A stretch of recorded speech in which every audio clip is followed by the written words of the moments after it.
Ikinatuwa ng mga netizens nang ibinuking ni Zoren Legaspi na kinilig ang kanyang wifey, na si Carmina Villarroel, habang pinapanood ang isang eksena with Richard Yap sa Abot Kamay na Pangarap.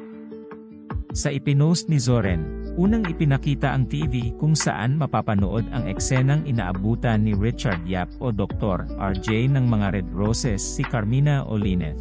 Pagkatapos ay ipinokos sa kamera si Carmina na nooy nakatutok at kagatlabi pa sa panonood. Nang mapansin ni Carmina na nakatutok sa kanya ang kamera ng cellphone ay tinakpan nito ang kanyang mukha na mistulang nahiya sa mister.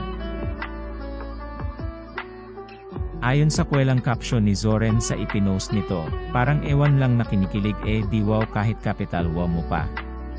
Comment naman ni Carmina sa post ni Zoren, "Tatay, I'm not kilig. Kilig lang ako sa'yo." Si Lyneth, "Kilig kay Sir Chinito." Reply naman ni Zoren, "Ay huli kam ka po."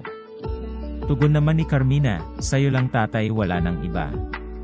Kinilig naman ang maraming netizen, at tinukso si Zoren na umano'y nagsiselos.